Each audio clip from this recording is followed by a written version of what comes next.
Good evening, everybody, and welcome to the second episode of an Untitled Games podcast. Didn't know if we'd ever get here, but really enjoyed the last show we did. It was good to have Luke on the show with me to just chat about some games. So we thought we'd do it again.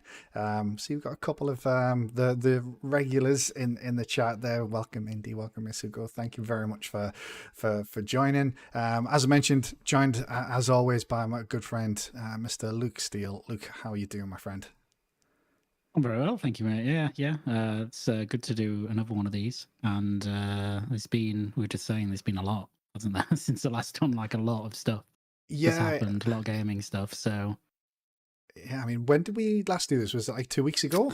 3 weeks. So it was only 2 weeks ago, and obviously last time we were kind of on the cusp of Starfield being released, and since then, obviously the reviews came out to, unfortunately, a bit of controversy. The game obviously came out, and a whole boatload of other things have happened. This week we had the State of Play, we had a direct on the same day, coincidentally. Forza previews came out, Spider-Man 2 previews came out on Friday. Unity completely shit the bed this past week. What else happened? Probably a lot of other. E3 is dead. Again, yeah. So there's been a fair bit going on since we last caught up. So probably got a lot to talk about tonight. We'll see how things go. But before we get into that, mate, as always, it's always good to have a little chat about what you've been playing. So what have you been playing for the past couple of weeks? Yeah, I've been kind of I haven't been playing as much as I would have liked, so I've been quite busy, but I've been kind of playing one game in particular, and then I guess grazing on other stuff. So obviously the main game I've been playing is Starfield. So I've got maybe 18 hours into that ish, something like that. And then alongside that, still trying to finish Dead Space, which I've gone back to finally. Okay. I wasn't expecting that to be on the list of games played, to be honest. Yeah, it's literally as is the case, it's just the backlog stuff is just ridiculous, isn't it? But I remember really enjoying, because I've got like nearly 10 hours into that game, which actually isn't that far away from the end of that, right? Because it's not a super long game. Yeah, I think it took me about 12 to 14 or something. It was obviously a long time ago now, but yeah. So I'm going back to that to finish it. And I briefly went back and checked out the Jedi Survivor patch, because they released a new patch for PC and consoles actually. So I swiftly turned that off after 30 minutes. Really? Oh, did you retry it on PC or console? No, I retried it on PC, and it's still bad. Basically, like, that sucks. I think Digital Foundry have just put out a video today about re-looking at the game, because originally they called it the worst AAA PC port of this year, and then they've put out a video today that says it's still the worst AAA PC port of this year, because they introduced DLSS into the game. Great, awesome, because it only had FSR at launch. DLSS 2 looks quite good now. Like, I mean, obviously it looks far better than FSR 2. But it doesn't offer that much improvement boost, like frame boost at the moment, which in theory would be fine, because they introduced DLSS 3 with frame gen in this new patch.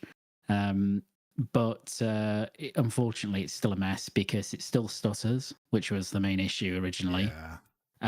And the DLSS 3 implementation is horrendous. Like, it just looks terrible. It's horrible smearing and ghosting all the time. So they've not really improved it. Like, you get higher frames, which is great. You can get well over, like, I'm getting average over 100 frames very easily, but it still looks a mess because the mixture of the image quality using frame gen and then the stutters just completely ruined it. So I don't think they're going to be updating it anymore, so I don't think I'll be going back to it. So that was a bit of a waste of money, to be honest. That sucks, because obviously they got it out. When did that release? Was it April when that first came out? Yes. It kind of felt like they maybe tried to get out ahead of Tears of the Kingdom. Maybe because it's obvious the game could have used with a little bit more time. Did it come out after Tears of the Kingdom? When did Tears of the Kingdom come out? It was Tears of the Kingdom it was was May, wasn't before, it? wasn't it? Yeah, it was Yeah. before that Survivor came out. Yeah, so that's a bit of a shame. I mean, I've not checked it out. I did really enjoy Fallen Order. I played that when it came to EA Play though, because it's not Yeah, typically a genre I play too much. I really enjoyed it. And yeah, then it's obvious it needed a little bit more time in the oven, and then it's almost a little bit like it's especially with the way this year's been, that's maybe missed its chance a little bit, yeah. because when what games are you going to be putting to the side to play that, especially if the performance is still a little bit shite. So Yeah, exactly. And I mean, yeah, it's frustrating because it is a good game. I can tell it's a good game. I can tell yeah, it's something I would really enjoy playing through. But Fallen Order launched in a similar state, and they never went back and really fixed that game. And I I think I bought Fallen Order. I can't remember where I bought it actually. I don't think it was on PC. But I was like, okay, benefit of the doubt. Sometimes they can have bad PC ports, right? So this time, I'm sure they'll get it right. And actually, it was how naive. even worse. Yeah, very naive, thinking of the company would correct its issues that it had on the last game on PC. It's even worse. And yeah, I just think the problem is so if it was a dry period of games, I might push through, and go, okay, well, there's nothing else to play. It's a good game. I'll go through it. But because there's so much already out and there's so much still to come out this year, I'm just like, no, I'm done. Yeah, I'm done. Which is a real shame. But yeah, that's the risk that the developers take, though, isn't it? When they push the games out too early, whether it's to get ahead of something or to hit a particular financial quarter or whatever it might be. You push it out, and they probably wanted to get ahead of things like Tears of the Kingdom. But if people are holding off playing your game until you patch it, then you've probably missed the boat there a little bit, which is a shame. But I guess, to be fair, just someone who plays on PC quite a lot, poor PC ports unfortunately are maybe very commonplace. something. Yeah, that's a little bit too common. I know you mentioned there you've been playing a bit of Starfield as well. And I know that's not necessarily the best PC port that's ever been released either, is it? No, I mean, I'll give Bethesda credit. It's certainly a lot better than Yeah, that's Jedi fair. Survivor. But it's not a great PC port because it launched without DLSS. That's always a big deal nowadays, and XESS actually. FSR2 is not very good still, and there's other kind of issue, like just simple stuff with that game. It doesn't have an FOV slider. It doesn't have HDR on the PC. You can force that through auto HDR, which works decent. I've got it to work quite decently on my PC, but it's still not ideal. But luckily it doesn't have stutter, so that's a big, a big huge thing, right? At least you get a consistent frame rate.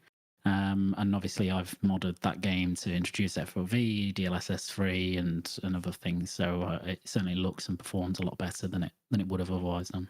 Yeah, I mean they've come out this week and they've said that they should be bringing DLSS and other things like FOV sliders and stuff. The DLSS I can almost forgive a little bit, but the FOV slider to me is the one that seems to be the most fundamental, isn't it? Yeah, it's just and especially someone who typically plays games on a higher FOV as well. It's quite jarring. And it's a first-person game, right? Yeah. So it's like, if it was third person, I'd kind of be like, no, I'm not as fussed. Usually the FOV in third-person games is fine.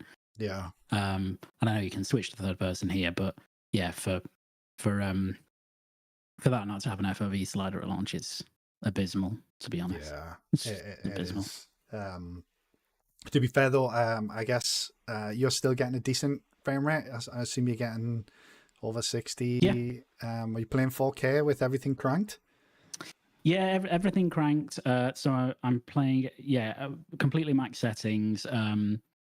4K resolution slider is at 80%, so I'm playing at 80% at 4K with DLSS 3 over the top of that, Okay. which gets you pretty much 100 frames plus everywhere. It can come down slightly in some areas to like 90s or whatever. Yeah. Obviously, I've got G-Sync over that as well, so I'm not getting any tearing. So yeah, very smooth.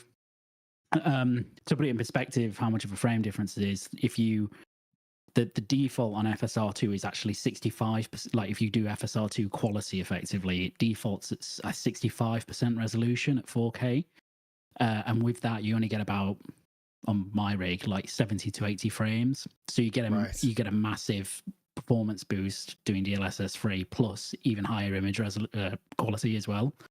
So it's a really, for the most part, it's a really good looking game actually. I was quite surprised by that because it's a Bethesda game, isn't it? But I had to mod out the horrible color grading sepia tint that the game has though, because I just hate it. I know what you mean about the So- game being, fairly good looking. I do think that, like at times it does look good, but at other times it doesn't look good as well. consistent. Yeah, it's a little weird. I mean, I've got some Starfield footage up here that I took earlier today. It's relatively, early in the game. I'm only about 7 or 8 hours in, I think, at this point. This is taken from my laptop, though. My laptop's, well, obviously, it's far less powerful than yours. It's only got like a mobile 3060 in it. I'm playing at 1440p with 75% resolution scaling, but everything's set to low, and I can get between it's like 40 to 60 basically, depending on how densely populated. Which to be honest is a little bit better than I expected. But I kind of think that I would really benefit from DLSS as much as anyone.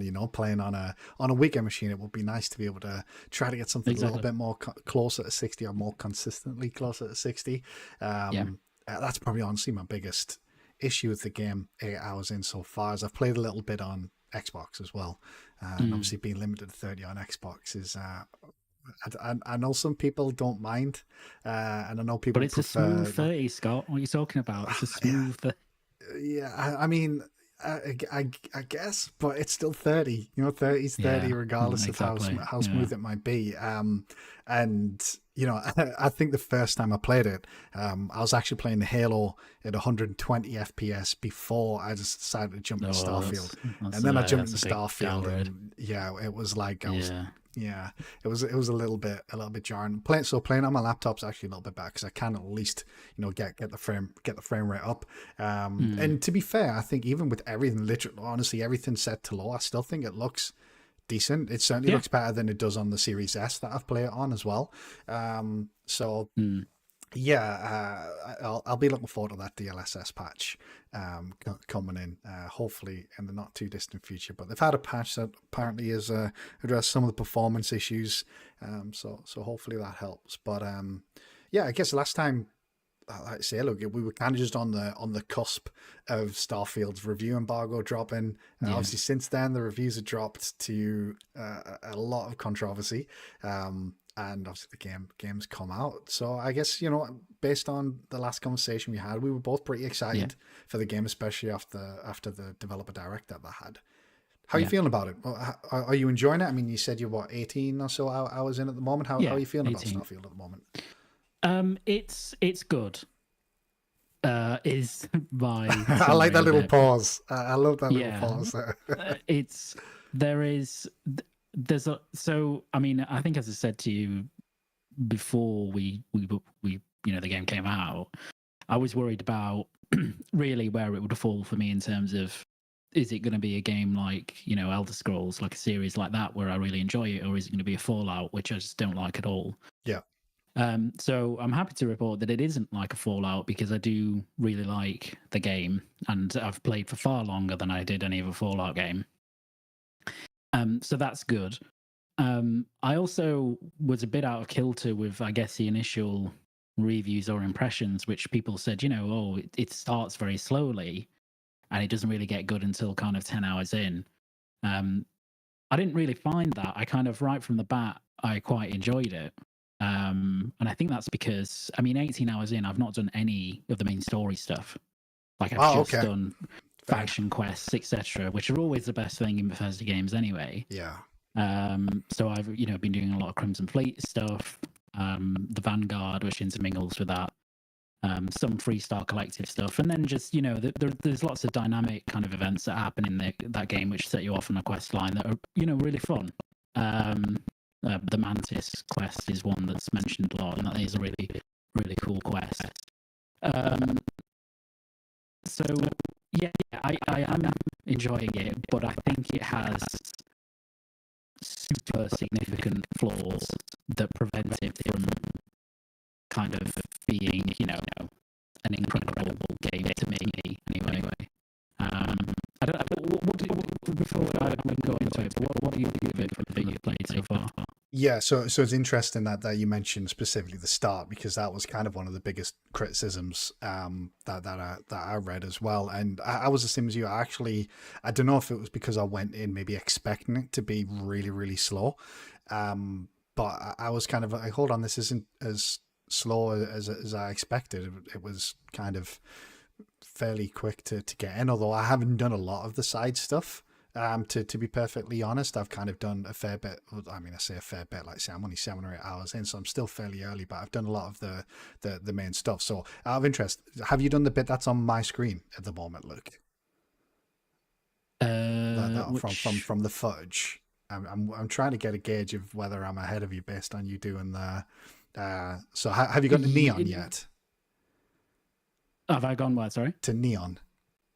Oh, I have gone to Neon, but I don't think I've done this bit because I've not met Andresia yet. Right. Okay. Yeah. So I guess I've kind of done a little bit more the mainline stuff than yourself. So I won't say anything to kind of spoil it. I mean, it's still relatively early in the game anyway. But yeah, I've been surprised at how much I've liked it, to be perfectly honest. I mean, Yeah. there's kind of a few things in here. I think a couple of examples that stand out that kind of, I guess, show me the potential of the game as much as anything is. Yeah. I mean, one bit that made me laugh is just early today. Actually, I teleported. Well, sorry, I used the grav jump to somewhere, and I got hailed by a ship, and I accepted it. And it was like wanted to talk about the extended warranty on my ship, which made me chuckle. I've seen that one. A little bit. And then there's been other times when I've grav jumped or whether fast traveled to like different areas of the galaxy, and like I've just popped into a middle of like a battle involving the Crimson Fleet, and just I wasn't expecting it, just kind of going in expecting to just go land on a planet, and all of a sudden I'm in the middle of like this ship battle. And I think there's a bit earlier on where kind of you help them out, and basically you can negotiate and say, look, I just want the basically the loot that's kind of left over. There's been a couple of like moments like that have really surprised me, that I've really really enjoyed, and I can kind of see where the story is going a little bit more now, and I'm curious where that's going. So yeah, I've really enjoyed it, to be perfectly honest. I think the main issue that I've probably had with it so far is there is a lot of fast traveling, and there is a lot of black screens and loading screens as you kind of go through it, which I think I don't mind too much, the whole, because I know in the after the developer direct there was a bit of, I guess, controversy, so to speak, about the fact that you don't manually land or take off your ship. I didn't really mind that too much. I didn't care for that. I'm not too bothered. Obviously you can see it, but obviously when I want to go somewhere and you're kind of just doing a lot of fast traveling, and then there's a lot of loading screens, particularly on PC I don't have like the fastest SSD as well.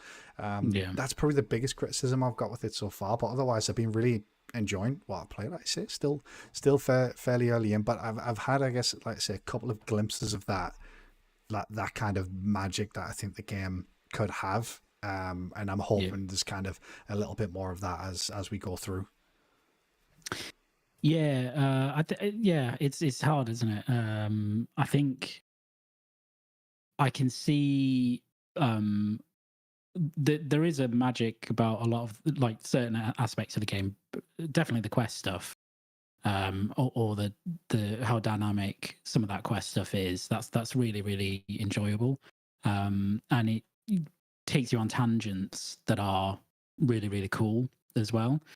But yeah, for me, the flaw of the loading and the fast travel is really significant. Yeah. I find it very immersion breaking, actually. And I think we spoke about this before, or I've said it on other podcasts. I was worried about that pre-launch in terms of manually landing and taking off. And I totally get that some people are like, well, why would you want to do that? That's boring. Which just it is to some extent, right? But it's very immersive because if you have to do all of that, then that makes you kind of more interested in exploring the world to me. Whereas this, it's so disparate in terms of exploration. There is no real exploration in this game. There's no, you're not really exploring. You just pick a place on a map, a star map, and you go, I want to go there, and it takes you there instantly. And I'm not expecting, like, I always take you back to like Star Citizen, which I've played. And Star Citizen, like totally different games, right? Like, completely different. They're not trying to do the same thing. But Star Citizen is literally a universe-sized universe, and you are traveling, and you have to grav jump to places. But when you grav jump, you're actually traveling that distance, and sometimes it takes like 5 minutes to get to somewhere else in a system or another system. And I get that's boring to some people, but it's very immersive because you can get up, you can do things on your ship literally while you're traveling through space. And then you've got to manually land and all that sort of stuff. And that's all, whether you're into that or not is whatever. But I just find this just so immersion breaking a lot of the time. And I guess the more you play it, for me, the more frustrating it becomes.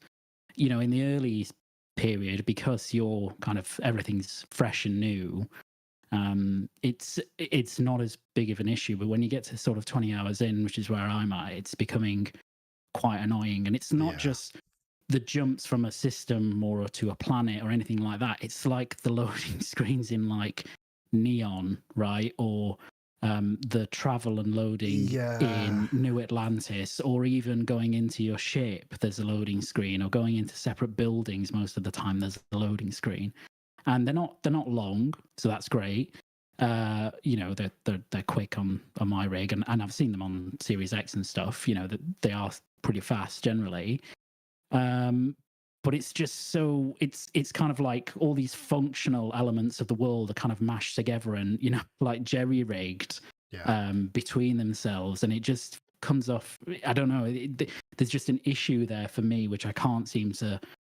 Nothing's elevating it over that issue for me. So I do think there's a lot of good about the game, and I am enjoying a lot of it, but. Yeah, it's a bit of a chore, to be honest, playing it sometimes. It feels like you're spending a lot of your time in menus and loading and kind of not actually playing the game. Yeah, I've got to agree there, and the menus thing's something as well, especially when you're managing inventory. And I know I've not had it myself, but I know some people have obviously had issues where they're carrying too much stuff and they then can't fast travel and becomes a hindrance. Like I say, I've not had that, but I think that's mainly because like I hate that mechanic in any game. So if I don't need it, I don't pick it up. And there's been a lot of times when I've picked up guns and I've just instantly dropped them, or dropped the one it's replaced or something, just so I'm not carrying too much stuff, because I really do hate that mechanic in any game. It's like, come on, we're a game. Like, I get it, that's what it would be like in real life if I was carrying too much stuff, but this isn't real life. It's just a game. And so there's a lot of stuff in menus and stuff, but so it is kind of just like a Bethesda game in space. Like that's not, I don't want that to come across as too negative, because I say I've enjoyed what I've played. I'm going to continue playing, but it's maybe not. I dare I say, in fact, I'm going to hate myself for saying this, but a lot of people are talking about game of the generation and things like that, and I guess it's not maybe quite that. It's just a good Bethesda game in space, which is absolutely fine. I think that's kind of what they were going for, and I think that's what they've achieved. And if you like Bethesda games, you're going to really like Starfield, I think, and like I say, I'm really enjoying it as well. So I think that's I think this is the thing. I think if you're just viewing it through the lens of a Bethesda RPG, then you'll get everything that you want from that game, right? Absent ridiculous loading. But even even some of the classic Bethesda game stuff, or like the kind of motifs that Bethesda games have had in the past, you know, particularly stuff like Oblivion and Skyrim and some of the Fallout games, I don't find it's present in this game. And one example is, you know, and this is just the nature of the setting, but everybody remembers stuff like coming out of the Oblivion tunnels, right, and seeing the world in front of you, and literally, you know, exploring it and coming across stuff and going across land, you know, and finding, you know, landmarks and different things that kind of attract your attention in the world. Skyrim was exactly the same. This doesn't really have any of that.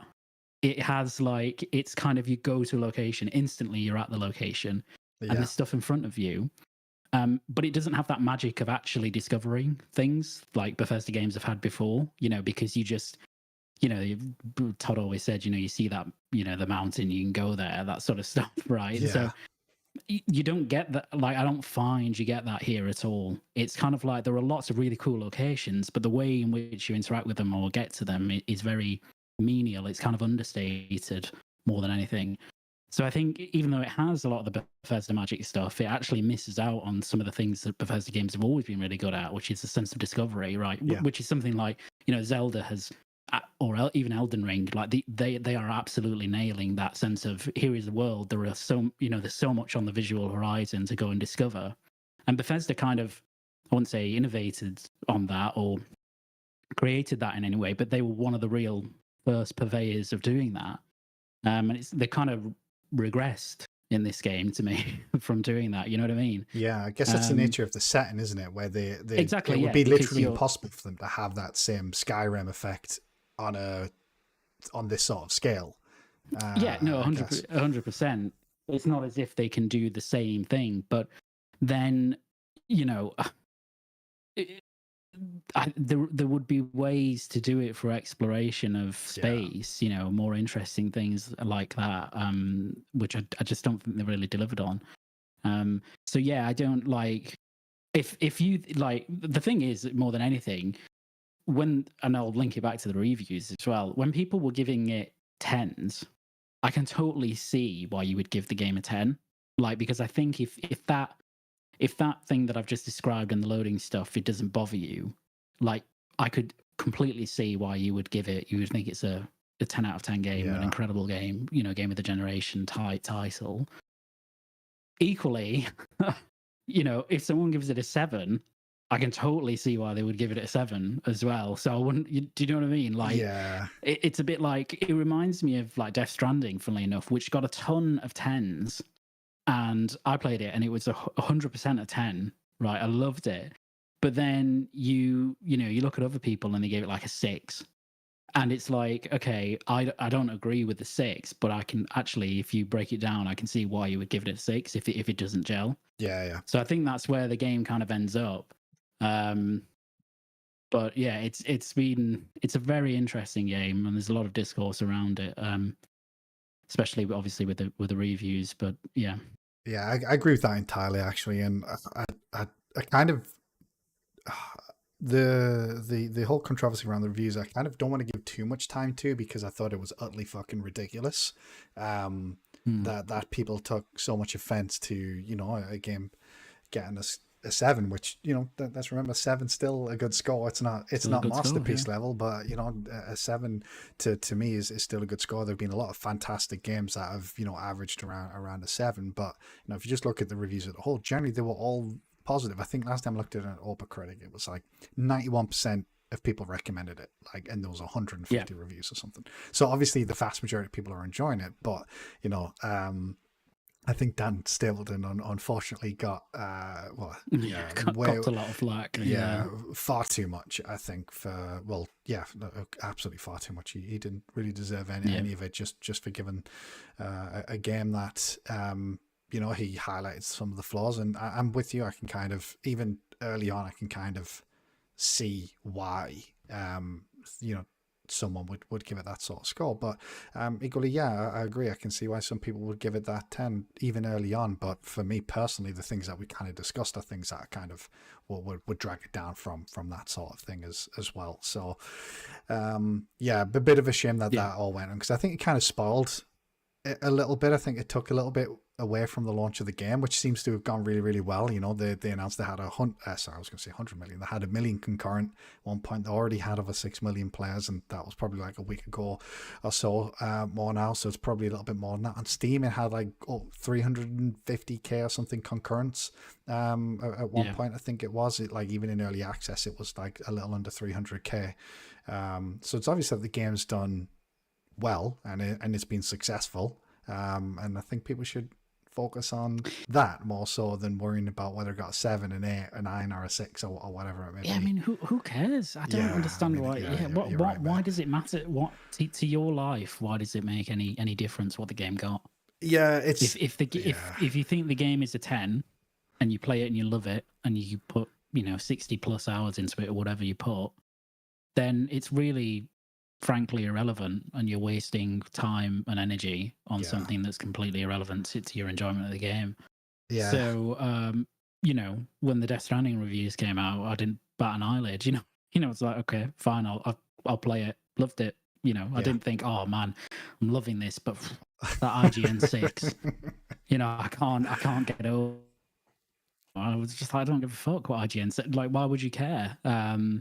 So, I think some people take it as like almost an affront to their personal choice, their investment in the game. Yeah. Which is bizarre. But it's a weird one. And I've read, read Dan Stapleton's review, and I kind of agreed with a lot of it. I kind of got to the end and I was like, it's not like he gave it a 3 and was given ridiculous reasons. Issues. Like he kind of provided reasons behind it that I think were fair enough. And you don't need to agree with everything. And if everyone was going to review the game the same, then what would be the point in reviews?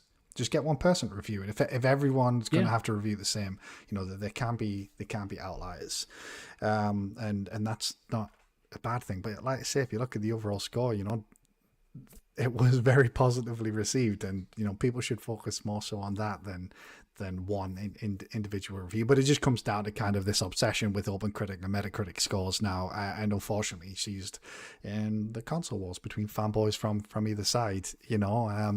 I remember earlier this year when Forspoken came out, and people were focusing on that, and then Starfield's come out and it's dipping, and I see people talking about the fact that it's dipping. It's like, who gives a fuck? It's been out 2 weeks now. If you're enjoying it, you can play it. It's on Game Pass. It's not like you kind of need to worry about whether to spend your money if you're already a Game Pass subscriber. So just play it, and if you like it, you like it. If you don't, you don't. Drop it and play something else. There's been an absolute boatload of good games this year.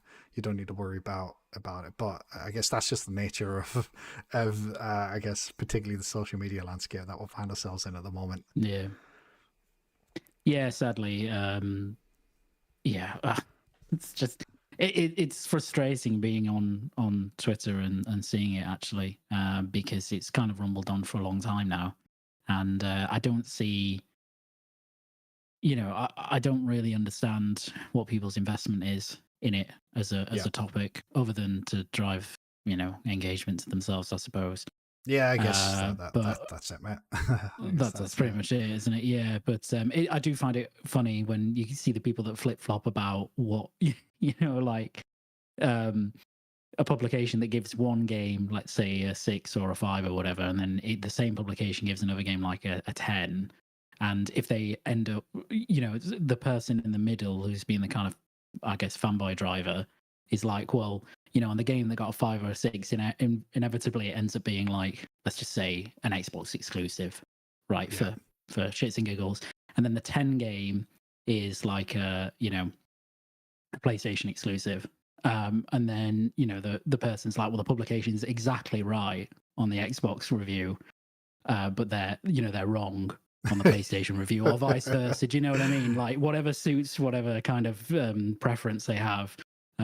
So I always find that really funny, because it's so transparent at that point that someone's just like, talking shit. Basically, they don't actually care about this at all. Yeah, and Um, it's funny because IGN, I don't think they should have done this. To be perfectly honest, I think they were kind of taking the bait a little bit. I think they should have just ignored it. But they did come out shortly afterwards and were like, look, we went through our Xbox reviews and here's some exclusive that we've scored and here's the scores we give them. And they kind of highlighted Forza Horizon 5 and I think they give that a 10. And Yeah. that was their game of the year that game came out. And it's like, you can't have it both ways. I bet you the people who were calling IGN worse than shit for the Starfield review were retweeting the IGN review when Forza Horizon 5 came out, and they were talking about, it's got a 10, it's got a 10. So, yeah.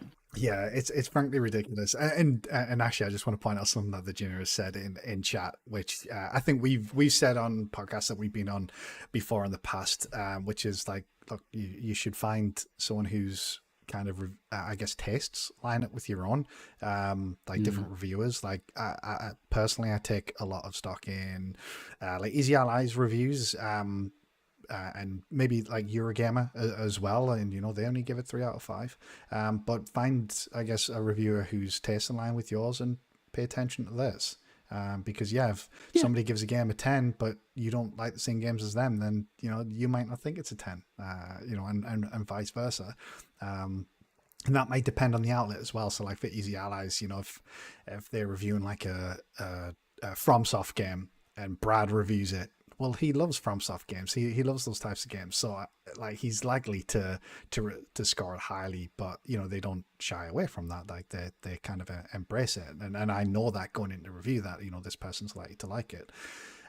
So just find someone that you align with and listen to them, or don't listen, just play the game, make your own mind up, I guess. Yeah, I mean, even then it doesn't necessarily, like Gina mentioned Skill Up, and I usually agree with Skill Up, right? He's one of the reviews I go to for games, if I'm looking at something, because his taste is kind of mostly aligned with mine. But even then, like, he didn't like Last of Us Part 2, right? He really didn't like it at all.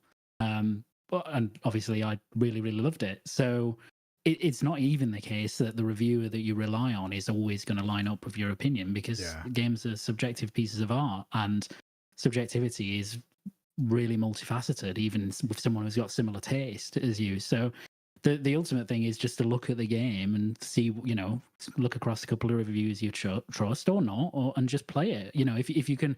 I mean, obviously not everybody's fortunate enough just to be able to buy a game, right, and take a chance on the game, and I get that. But with this one in particular, it being on Game Pass, like, there's no risk. So just play it. And then if you love it, then that your opinion is the only one that really matters in that regard. You don't have to force your way through it and try to like it. If you do enjoy it, just keep playing it. Yeah, exactly. And I've just seen you and Gina actually talking about Paris's tweet as well. I did see that earlier today. I think you posted it on Twitter about an hour ago, where he basically said, was at a preview event this week and had a creator admit that they purposefully encourage the negativity of the console war because it drives engagement and, as this person said, pays the bills. Sadly, not surprised by this, but at the same time, there has to be a better way. And which is fine, but that's not specifically about Starfield, is it? No, it's not. That's about console war stuff. So yeah. I don't know if he said anything.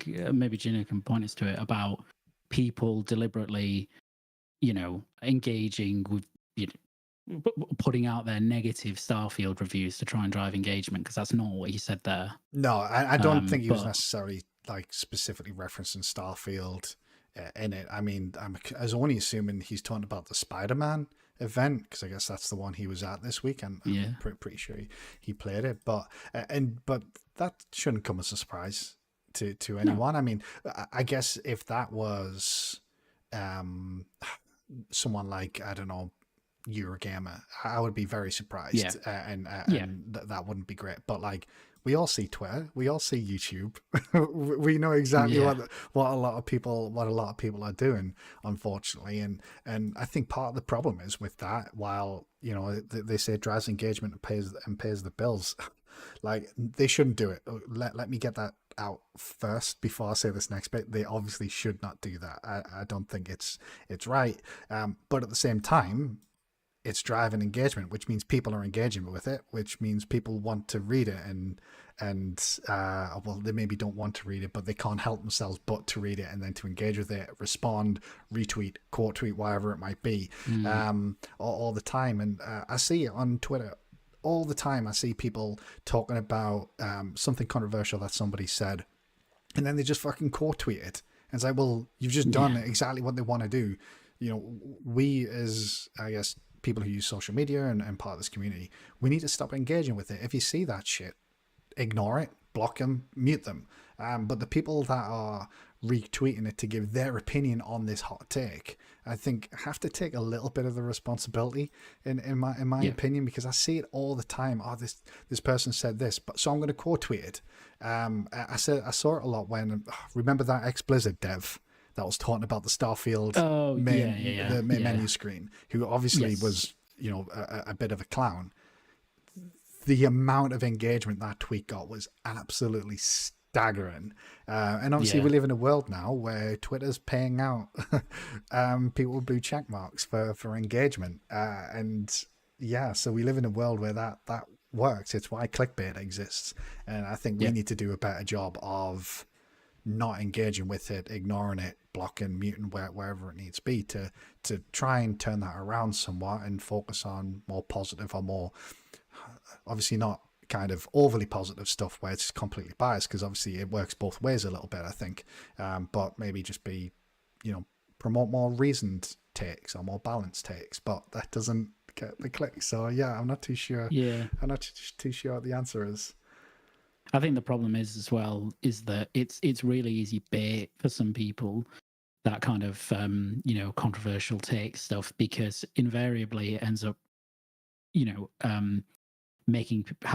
certain people or a lot of people have a weird emotional reaction, and as soon as that happens, the likelihood of those people actually, you know, either engaging with it in a positive way or a negative way, you know, just engaging with it at all, exponentially increases, because they're like, well, you know, I have feelings about this, even if the topic is something as ridiculous as a review for a space RPG, you know, or a menu like Starfield, or, you know, you'll get ones about Spider-Man 2 probably, or whatever. Oh, you've already seen it on Spider-Man. Have you seen the Spider-Man controversies today or yesterday?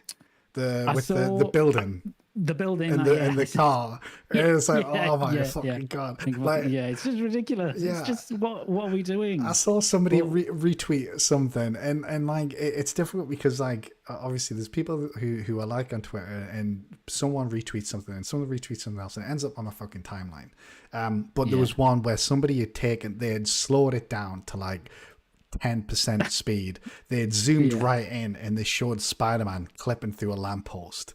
Or something. Oh yeah, did you see that one? Yeah, it doesn't even look like he's clipping. In fact, it actually looks like he goes over it. But the fact that someone actually took that, even if it was clipping, it's just ridiculous. Yeah, and then the scene where he's kind of going up the building, and like kind of like I get it a little bit. Like maybe the building should have more damage, but who gives a fuck? Like you're going that fast up the building, like the building isn't. It's just I don't.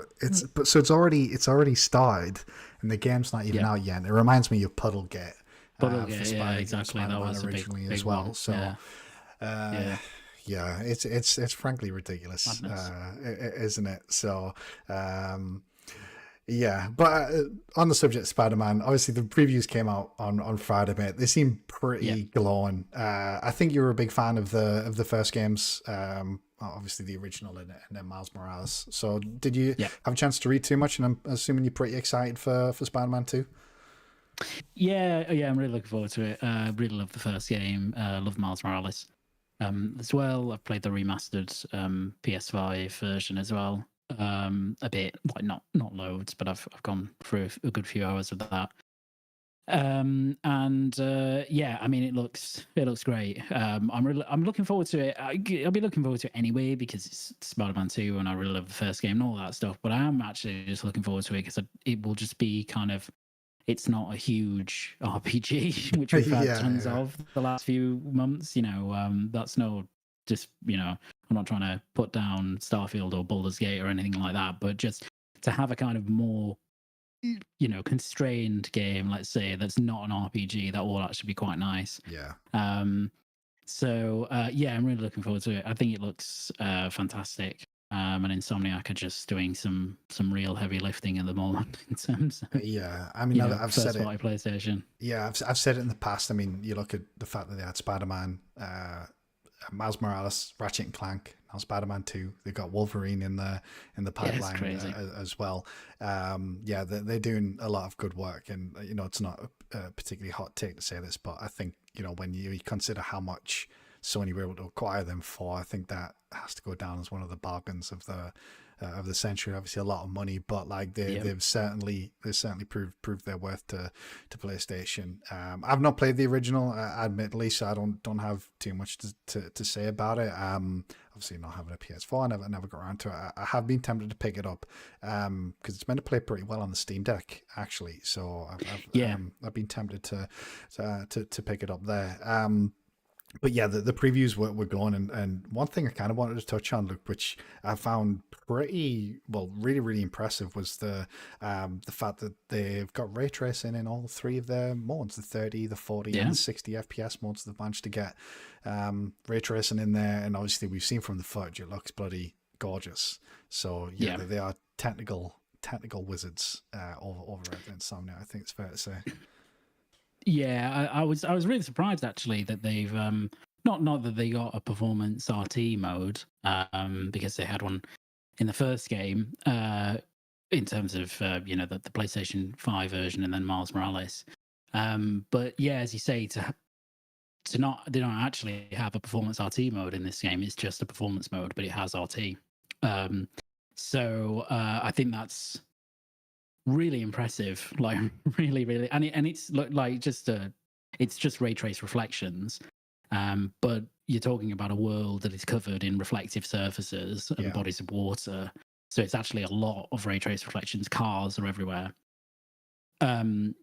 so the fact that they're doing that is super impressive, particularly, I guess, given kind of the last few months, and kind of future games that are coming out where developers aren't even getting, high resolution games, in terms of underlying image resolution and stuff, or they're having to make significant sacrifices even on the current consoles to get them running at a good level, and looking decent. Now Insomniac are just kind of making a bit of a mockery of that, saying, well, the game is 4K, obviously dynamic 4K, barely anything is native these days. 60 FPS, really at a kind of minimum. Obviously, you can choose a fidelity mode and get 30, or you can go up to 40 and all that stuff, but everything has ray tracing.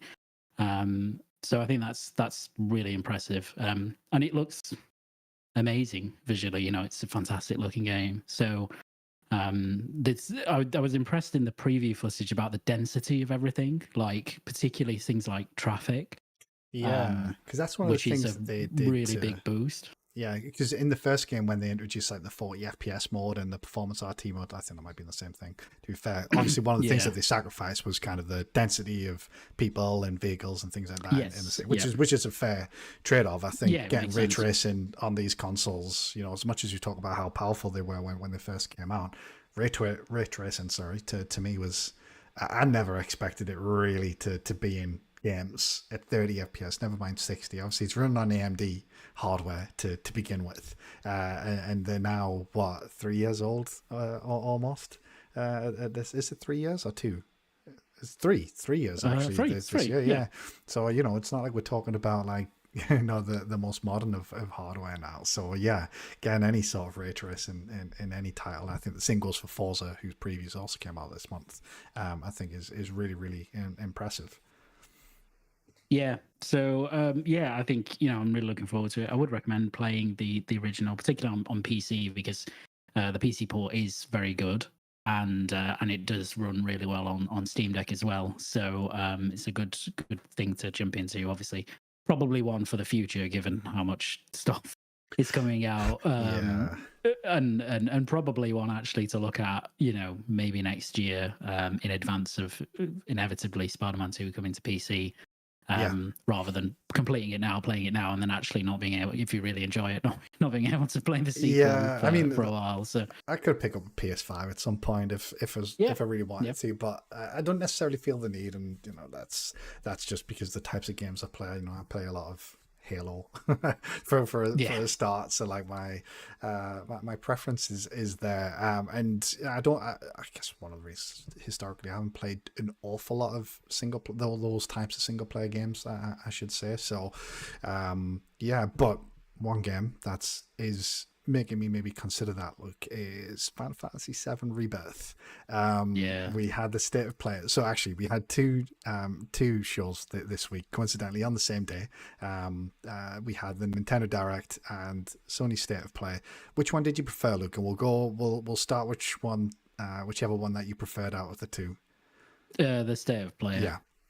Well, Yeah. actually, I was wondering whether you were going to say that because I thought the state of play was significantly better than the Yes, Nintendo I thought it was Direct. miles better than the Yeah, direct. Yeah, and yeah, someone replied, not sort of maliciously or anything. They were just like, "Did we watch the same show?" And I was like, "Well, look, obviously, yeah, different people have different tastes and stuff." So, yeah, but I did feel like I was kind of in the minority a little bit when I said that. yeah. So, It's weird, isn't it? Because usually, I remember the last few directs I thought were much better than the equivalent Sony shows, like whether that was a state of play or even the showcase that PlayStation had. But this direct, I just thought was a bit shit, really. yeah, Like it had some good stuff. We'll talk about it, and it had some good stuff. It's not as if there's nothing there that I'm interested in, but it was just kind of a very flat. It really did feel like Nintendo kind of going, okay, we're not quite ready for the Switch 2. So yeah, let's, we still want people to buy the Switch. We still want some software to sell. So let's, bring some more stuff out that's not really been a priority through the gen in terms of big titles. But yeah, we'll talk about that. But the State of Play show, yeah, I totally agree with you. I thought, I mean, it helps when you go into these things with really low expectations, which yeah, I did for this State of Play, because I was really just expecting, they said kind of focused on indie and third party. And obviously, everybody, really wants more PlayStation first party stuff. And I totally get that. So do I. But then, obviously they had Spider-Man 2 there, and they had 7 Rebirth as well. They had Resident Evil 4 DLC. They had more Helldivers 2, which I think looks really fun as well. I really enjoyed the first game.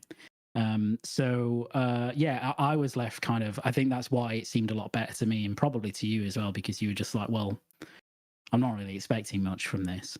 So yeah, I yeah. don't know. What did you think overall? So I think the biggest criticism I can level towards Nintendo for the Direct, and this is basically what kind of swayed my opinion, is I was bored during the Nintendo Direct. Like if I feel bored throughout a show, Yeah, it's not a good sign, is it? that's not good, especially over 40 minutes as well. I thought Yeah, the state of play was a lot snappier, a lot more entertaining, and I know a lot of people's maybe criticisms. Well, we saw a lot of stuff that we'd already seen, like Final Fantasy, Spider-Man, Helldivers, etc. And it was like, yeah, but it was good. Like they showed good stuff, whether it was new or not. Like this wasn't a yeah, PlayStation showcase. They yeah, didn't say exactly. they were going to bring new announcements. So with these things, I think a lot of it is just setting the correct expectations, and I think they Yeah, did. The Nintendo one, like I say, was it was just too long and boring in my opinion. It didn't have an awful lot for me, and I think if it didn't have Thousand Year Door at the end, I think a lot of other people would probably be thinking the same thing. But I'm not gonna. I can't just judge it on a remake of a of an old game. To me, like I appreciate a lot of people are excited for that, but it is still just a remake. And like I look at the yeah, criticism that other companies get when they announce remakes of games, and Nintendo don't seem to get the same treatment, in my opinion, on those yeah, sorts of things. But we'll start with the state of play anyway, because yeah, like I said, I think both of us were a little bit more happy about what we saw in that. So what stood out during the state of play for you, apart from the obvious? yeah. Apart from the obvious, I guess.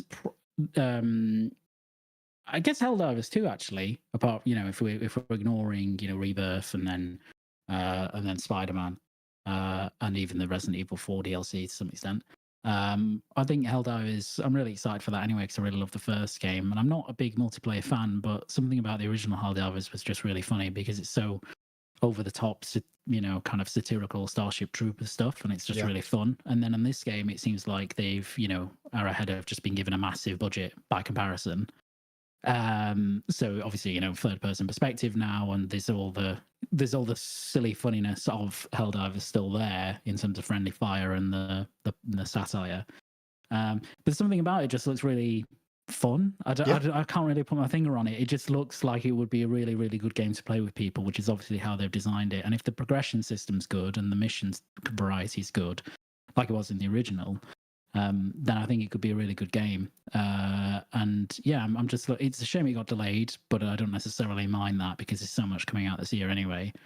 And it just looks cool. I don't know. Did you play the original, or what did you think about I didn't. Helldivers 2? I didn't, but Yeah. I did like. Although, admittedly, they did do a whole Ubisoft with the whole playing out the game and being able to hear the comms between people. Others, I think this did appear a little bit more natural. To be fair to them, it was. But I'm not a big fan of that. But just focused on kind of what they showed the game. It's the type of game that I like, and I think one thing I would say is it's the type of game that I think Sony have really been lacking.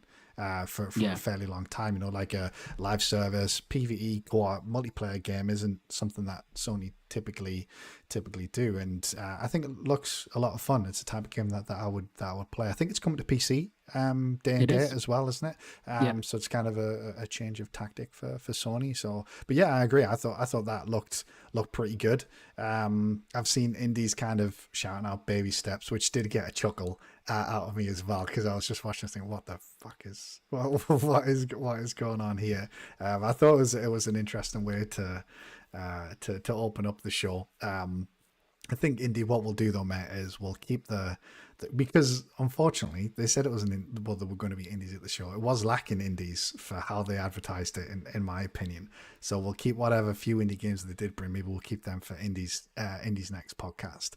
But I did like the look of that.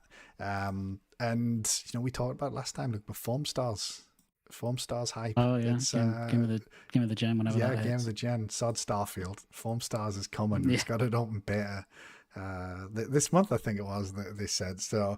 I think when I look at the overall kind of announcements, I mean, like, I know I've just said maybe not spend too much time on it, but I know Indy would hit it if we didn't mention both Ghost Runner 2.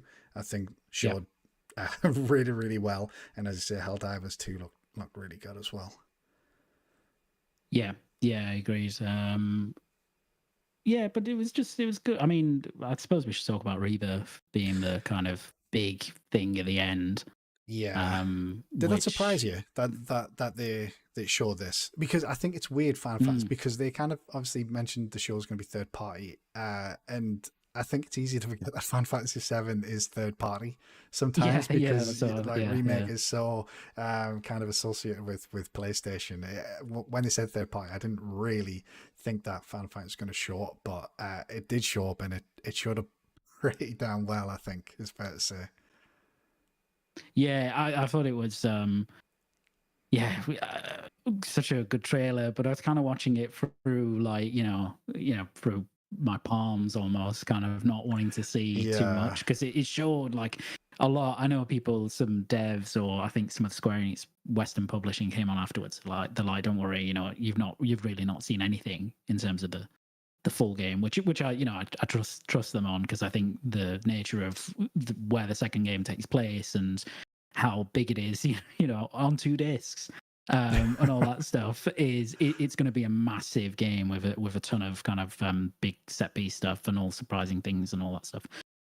But yeah, man, they just really know how to cut a good trailer, don't they? And I think when the game looks as incredible visually as it does, and it's kind of as varied as it is in terms of environments and set pieces and characters, and then the combat's as flashy as it is, it's kind of mesmerizing almost to watch it all. There's such a a massive amount of just pure stuff going on in that trailer. It's kind of sensory overload, I found, but it was really impressive. It was really impressive. I just think it looks incredible. And did you play the first I've not part completed of the it. remake? I've got it on Yep. PC. Yeah, Yep. I haven't completed. I do need to correct that. Although, slight tangent. I'm kind of hoping that it might be one of Xbox's announcements at TGS that maybe they finally get Final Fantasy VII remake on Xbox. Mm. Possibly. Xbox seem to be kind of hyping TGS up a little bit. So I'm Yeah. expecting that maybe they'll have a couple of decent announcements there from Japanese publishers. So maybe Yep. Final Fantasy VII Remake is one of those, especially off the back of Final Fantasy 14 finally come to Xbox as well. So if it does come to Xbox, I'll definitely play it there. I just prefer playing games on my TV downstairs more so than upstairs. Yeah. Yeah. I've only got a moderately powerful laptop as well. So it's not like I can have everything cranked. So I do still prefer to play on console. But I didn't complete. But I did really enjoy what I played actually. Although going into it, I was actually really hesitant of the changes that they made. Obviously, going from a completely turn-based game of the original to I don't really know how to describe the current system, because obviously you can it's turn based in a way, especially in the way that you can kind of slow down combat. But obviously Yeah. it's more action heavy as well. So I do need to get back to that actually. And again, I was looking at it this week, and I didn't realize that apparently it runs pretty good on Steam Deck as well. Surprisingly, I It didn't does. expect it. Yeah, I looked on Pro on DB and it was listed as a platinum game, Yeah. which surprised me a little bit, to be honest. Yeah. It's. I really loved the first game actually. And yeah, I think the PlayStation 4 version and the Pro version, and then the 5 one, which is integrated, and ultimately the PC version as well, um, were like are all really, really good. Like they Yeah. all look great. They all perform really well. I think there was a bit of annoyance because I think 7 Remake wasn't initially Epic exclusive on Yes. PC. I could be Yeah. Yeah. wrong, but yeah. So that was a bit frustrating. But obviously, then it eventually came to Steam. And yeah, it's weird actually because it runs on it's Unreal Engine, isn't it? Final Fantasy VII Remake. It's actually on Oh, is UE4. it? I didn't realize that. Yeah. So yeah, it's only the other mainline Final Fantasies that have used their custom engines. But no stutters, like performs flawlessly, looks fantastic. I don't know what Square Enix are feeding the engineers there to get it performing as well as it does, but clearly it's something better than respawns for Jedi Survivor. Yeah. So yeah, this one I don't know if I think Rebirth still runs on UE4. Obviously just souped up a lot, right? Yeah. Yeah. So I'm expecting that to be great on PlayStation 5 obviously, and hopefully when the PC port hits, which they did show. I think people saw that it's only exclusive for 3 months, 4 months, something like that. Yeah, I did see that. But because Yeah. they announced obviously the big thing about this trailer was the release date. I think it's February Yes, in February. 27th. I think. I think it's 29th. I 29. think it's All the right, leap okay. year You know what it day. is? I Yeah. was thinking the 29th, but then I was like, it's not leap year next year, is it? So it must be Yeah. the 20 a different date. So Yeah. yeah, so that was obviously the big announcement, which I think is Square Enix have been in the press a little bit this past week or so. I think when you consider they released Final Fantasy 16 very recently, to have Yeah. a massive game like this out so soon after as well, I think it's pretty impressive. Obviously, they're a big indie developer, but I still think it's impressive. Yeah, and then the exclusivity period seemed to only be 3 months. It was like the Yeah. end of May, which I mean, I guess holds out hope for either a PC or an Xbox port at some point in the future. Obviously, if you're on Xbox, you kind of need to wait for the first one first anyway. But the original Final Fantasy VII Remake, I think it had a 6-month exclusivity window Yeah. originally, and it didn't take about 18 months to come to PC or something, or maybe Yeah. 12 months. Yeah. Like, it was a lot I longer think it than was maybe you would longer. have hoped. Yeah. Yeah, it's weird, isn't it? So I don't know what's going to happen at the end of that because, as you say, like the first game had this short-ish exclusivity window, but actually at the end of that, nothing happened for Yeah, ages, and obviously it still hasn't ever come to Xbox. So I'd only expect I expect the same thing this time as happened with Remake, which is that the next platform it will come to will be PC, and then anything beyond that, I think, is who knows, right? yeah, Because who knows if Remake's ever even going to come to Xbox at this point. Um, but yeah, I mean, it's a short window, but usually, I, given what they did on 16, it doesn't look like they really enjoy developing like a PC port simultaneous to the main game. So, and the PC port can take a while. They've only just properly started that in earnest on 16, which they announced the other day. So, I don't know whether on Rebirth, at the end of February, when the game releases, and then at the end of that exclusivity period, that's when they'll actually start, yeah. developing a PC port or something. It's hard to tell, isn't it? But yeah, Yeah, hopefully, whatever it is, the window's smaller than it was for the original remake. And I mean, I don't want to touch too much on kind of the conversation around Square Enix financial analysis because I haven't got a Scooby about any of that. But obviously, it seems that maybe. I say obviously it's not obvious to me, but it does appear that maybe Square Enix financial position has weakened ever so slightly as of late. So I think maybe they'll be keen to capitalize on the yeah, excitement around their bigger releases, specifically 16 probably getting a PC port some point soon, and then Final Fantasy 7 Rebirth probably getting a PC port maybe a little bit sooner than Rebirth as well. Sorry, than the remake, and then yeah, I guess there is also the potential of an Xbox port. At some point, like I said, TGS might be the one.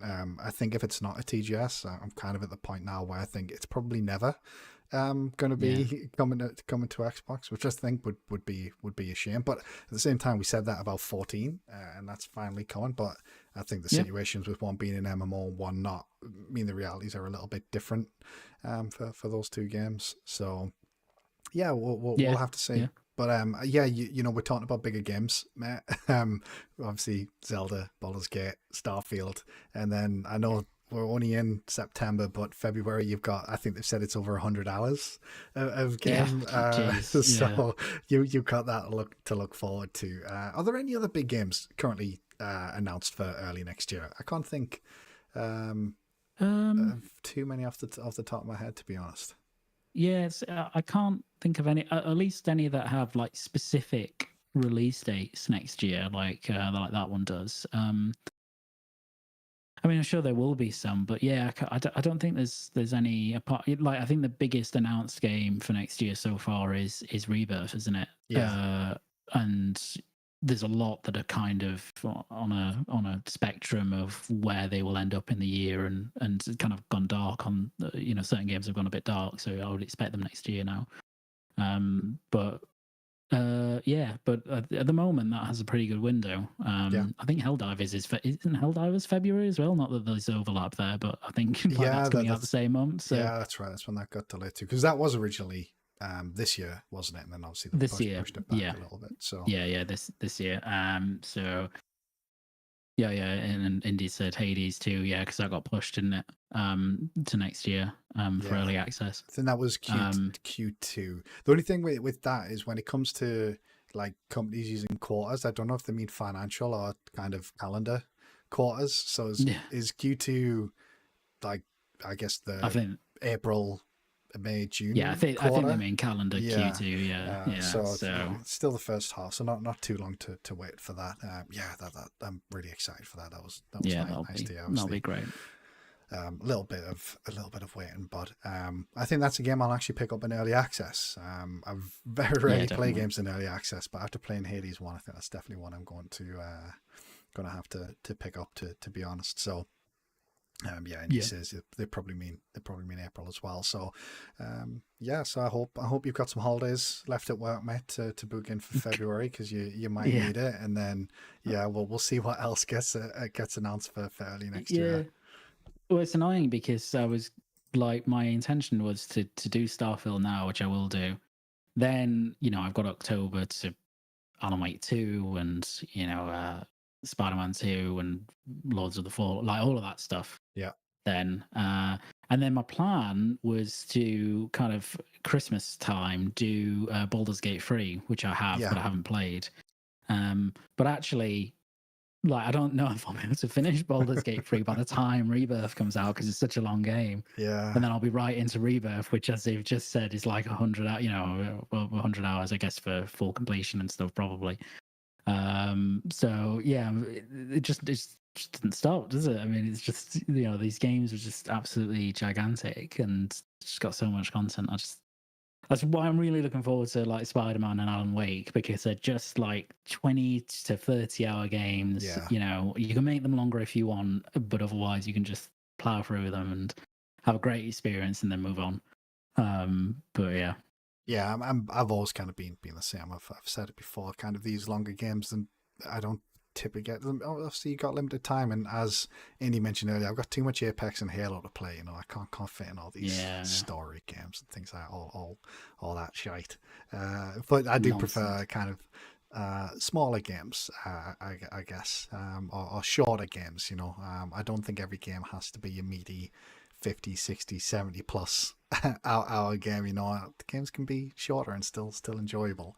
And I think a lot of the time when it comes to long games, I think sometimes they're kind of padded a bit, and I think some of the padding can be maybe a little boring or tedious at times. So, yeah. But not to say every game's like that, but yeah, I guess we can probably round out with the Nintendo Direct. Obviously, we went too hot on it, or certainly I wasn't. Like I said, I found State of Play far more enjoyable to watch, but there was some good stuff in there, I think. Was there any standout announcements for yourself, Luke? Not really, to be honest. No? Oh wow. Yeah, no. Maybe you're lower on it than me then, mate. Yeah, I'm like, in terms of announcements, I wouldn't say so. So like, there was, as I say, there was a lot of stuff in there I'm really looking forward to. So, Super Mario Wonder. Yep. It looks incredible. In fact, I don't even, did they even show that there? I can't even remember if they did. I don't think they did. No, did they maybe because they showed like a sizzle reel at the end? Was it maybe in the sizzle reel? Maybe at the end it was in that. Yeah. But in any case, I like, whether they did or not, I'm really looking forward to that. So that's also an October game, isn't it? Yeah, November. That looks incredible. Wonder, is it November? Yeah, I think so. Cool. Yeah. But that looks incredible. I think that could be one of the best games of the year, genuinely. Oh no, October 20. Sorry. There you go. Stand corrected. I thought I'd double check that. So well, that's the same day as Spider-Man, isn't it? It's around that. Yeah, definitely. Because I remember when they announced that, I think people made a point of saying like, those two games on the same day. It's ridiculous. I am really looking forward to that. By the way, like with Super Mario Wonder, I think like I like the 2D Mario's maybe a little more than the 3D Mario's to be perfectly honest. So I'm really looking forward to that coming out. Yeah, that looks great. So that's cool. I thought the Princess Peach Showtime game, that actually looks really good. So I think that looks a bit different. It reminded me of like Puppeteer on the PlayStation 3, with the stage elements and stuff like that. So I think that looks cool. Obviously, they'd already kind of announced that, but not the name or anything like that, or anywhere near his footage. So that was fine. I know a lot of people were really high on Paper Mario at the end, but I'm not a huge Paper Mario fan. Yeah. And this one is just a remake of the Thousand Year Door. So again, it was kind of a bit of a flat final thing from Nintendo, I thought. And then kind of like the other stuff, they had another Super Mario RPG remake trailer. Again, I'm really looking forward to that, but I've seen it. I'm looking forward to it. I don't remember what else was there. There was I think Splatoon expansion. Yeah, I've not played Splatoon 3 in a bloody long time.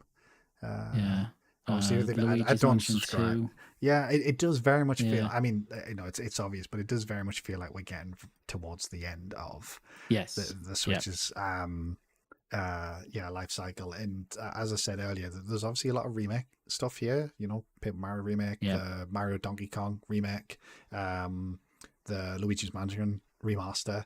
yeah, I know the Tomb Raider stuff was obviously it's multi-platform, but another sort of remake remaster. Um, yeah, so there's a lot of, I think, of that type of game, yeah, and like I say, I'm surprised that it kind of feels to me that Nintendo get a little bit of a pass for things like that, more so than I think PlayStation and Xbox do. yeah. Whenever they announce, you know, if you just remember the kind of the furore around like Last of Us Part One and things Yeah, like yeah, that. yeah. Yeah, and they do something very similar, especially you know they had Metroid Prime not too long ago as well. So yeah, like I said, I was just largely bored. Where do you stand on the Tomb Raider remasters out of interest, Luke? Because I've seen a lot of Oh, I don't give a excitement. fuck. Right. Yeah, Okay. Cool. So I I'm not alone in that because no, there's a I lot of think excitement people. for it.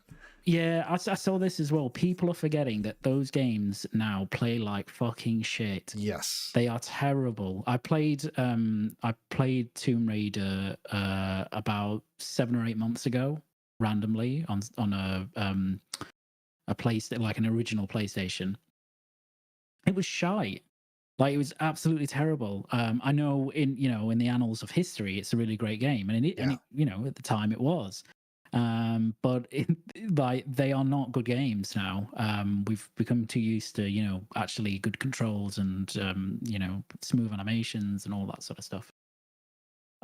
So I don't get why, as you said, I saw people like losing their minds, like, oh, I can't wait for this. They look so good. I'm like, you will play this for 20 minutes and then you will shut the gate, you will shut it down. Yeah. Because you'll see, there's no way anybody can come up to me and convince me that they'll play those and enjoy them start to finish because they're not good. They're really short as well. So, Yeah.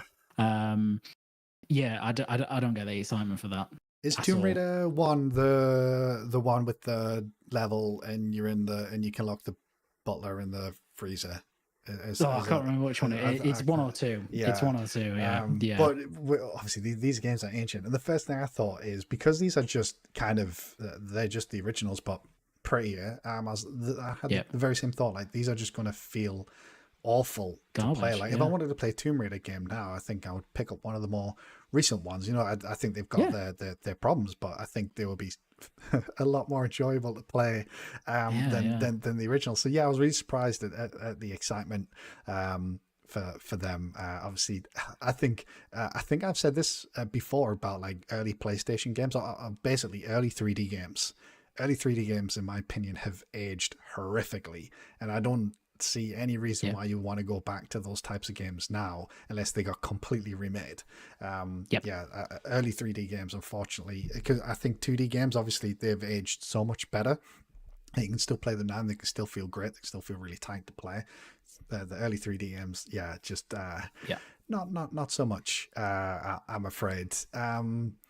Yeah, and I kind of felt the same about Paper Mario. It didn't really do anything for me to be perfectly honest. Yeah. Did you expect any Switch hardware news at this, No. or with the rumors that No. have been going around Gamescom? No. Yeah. No. I think I always thought it was going to be next year, but for a reveal and a launch. I think they might reveal it next year earlier than what people expect. Yeah, Maybe first, second quarter. Um, but I was not expecting anything here, which is a shame, but equally, I think it was an unrealistic expectation to have if people did have that. yeah, But I think as we said, kind of at the beginning of this, that direct felt very much like we want to do a direct because we always do a direct in September, but we don't really want to show anything too big because we're winding down the life cycle of this console, yeah, and we're gearing up for the next one. So yeah, I think the reception generally has been kind of positive, but also a bit like, yeah, it was okay. I know yeah. we were way more down. I think rightly so, but apart from Trombone Champ, of course. Oh, Trombone Champ But hype. It's the title of the short. Nice. Yeah. That yeah, that game. I was watching it. I was like, "Is this real?" It kind of gave have you me. seen it before? That was the first time I've ever seen it, and Oh, I okay. was I just found it utterly bizarre when I was watching. I can't understand how that is fun to play. It To be is. perfectly honest. So I saw Trombone Champ months ago because it came out on PC, Oh, okay. So this and it's already out. This is support yes, for okay. and it blew up for a time. It might still be going actually on streaming effectively. Um, it is genuinely hilarious. Like. I'm not ironically saying that it's good or anything like that, but it is. It's completely, the game is completely tongue in cheek, so it Right. Okay. knows that it's daft. Like it know that is the point of the game, and it, I've watched like multiple streams of it. I haven't actually bought the game or anything like that, but I've watched people play it, and it's the streams have genuinely had me and whoever's streaming it like in stitches because it's so stupid. It's set up to be Right. stupid. It's not Okay. trying to do a kind of serious take on Yeah. trombonery.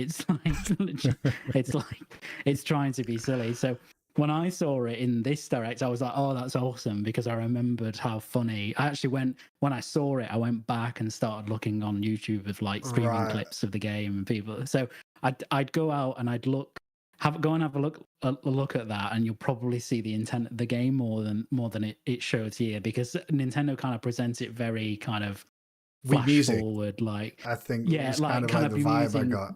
Yeah, but just like almost semi-serious to some Yeah. extent. That's not what it's not like that at all. It's stupid, So, deliberately so. so how do you play it on PC?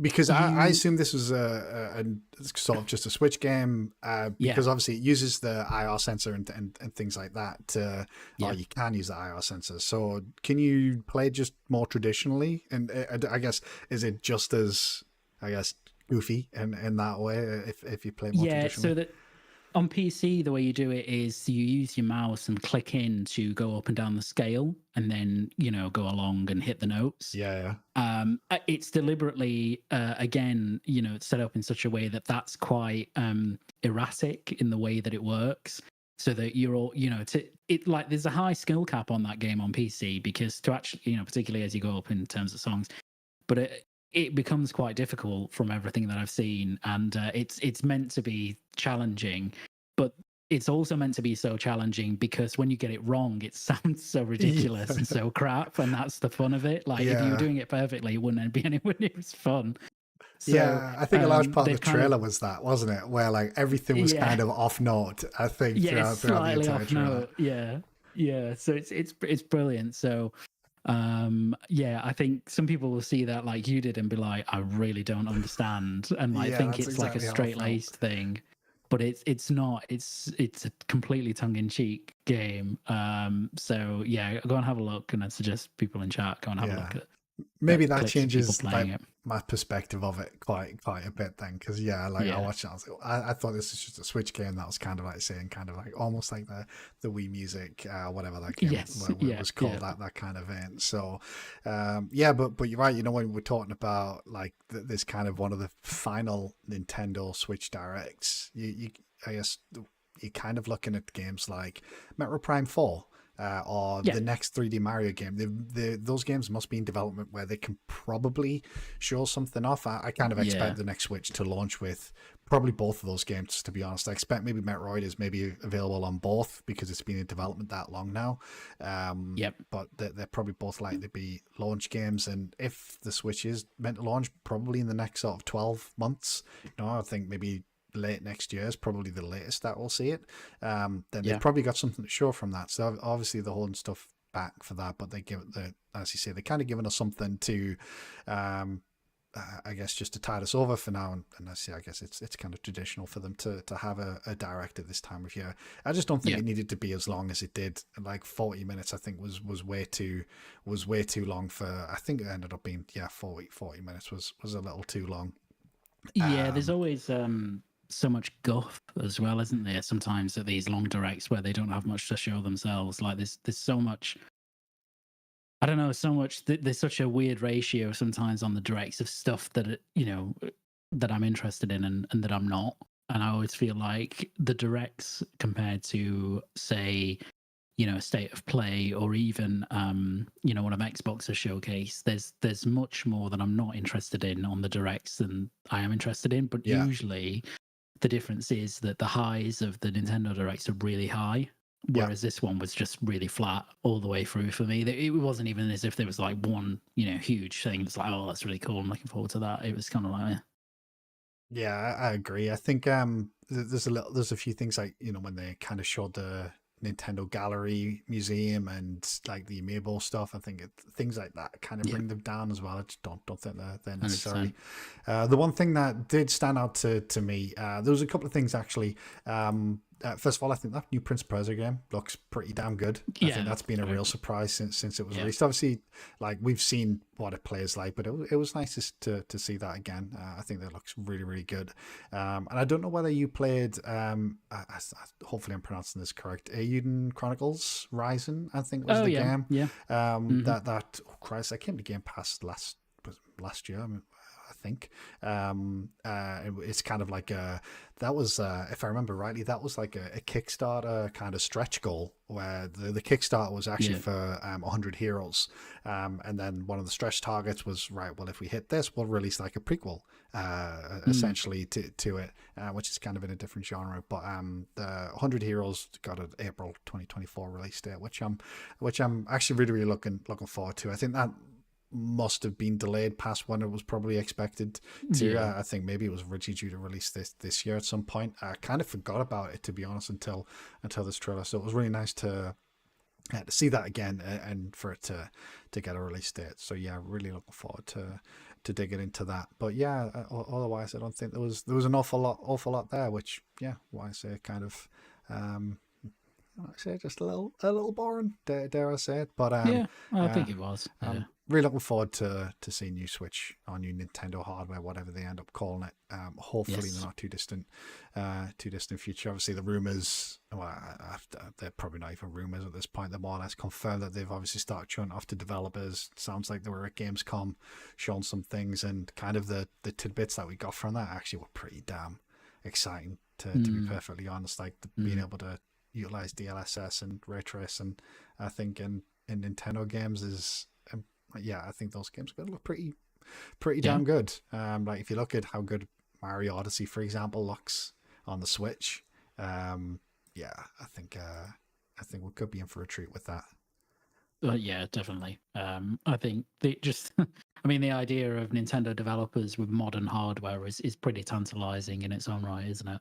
Yeah, exactly. It's going to be really interesting, actually, because I know obviously a big part of that was the Matrix demo, a UE5 demo, and it being able to utilize DLSS. And I think one of the comments was, look, it kind of looks at least similar to the PlayStation version of it, which is super impressive. I don't necessarily think it'll kind of be at that level at all, but I think DLSS is certainly going to help close that gap, which is really exciting. And then if it's got ray tracing and it's got NVIDIA hardware behind it, then the ray tracing could be better than maybe the current consoles can handle it, possibly. So which would be possible, which would be funny, I think, in a way, of Nintendo all of a sudden have the games that are looking just as good, if not better, maybe than other games. So really, really excited for new Nintendo hardware, whenever it may be. Hopefully it's not too far away at this point. Like I said, you think next 12 months, by maybe late next year is probably realistically when we're going to have it realistic. Kind of September, October, November next year. I expect it to launch then. Next year's already, I guess, kind of shaping up good, especially if some of those other games. I mean, PlayStation don't have an awful lot announced at the moment, but I'm pretty certain they're going to have some big hitters next year. And then we've got, obviously, Xbox have the likes of Hellblade. Nintendo might have a new 3D Fable, 3D Mario possibly coming out. So next year could be pretty damn good as well. And new hardware is always exciting regardless. So 100%. look forward to. So Excellent. Well, I think what we'll do, mate, we've managed to rattle on a little bit for about an hour and a half. I don't want these to go on too long, so I think we'll probably end it there. What do you think? Yeah, no, I think we've covered most of the fun stuff, including the Starfield reviews. Yeah, So, just which is fun is a subjective term there, but we had a good yeah, no, conversation about it at the yeah, very we least. talked I about it. think so. Yeah, so, but no, yes, that was fun again. Pleasure as always. Yeah, well, it was great having you, mate. I think like I say, we'll end it there. I'm thinking we might do another one. Hopefully you're up for it. Look, obviously Hmm. this is the second one of these we've done. I really enjoyed the two that we've done so far. I think we've had some good conversation about games, and yeah, I don't think it'll be too long until we're next on a show together. Indy's just asked for a Hollow Knight report. Indy, I will save that for the next Indie Games podcast.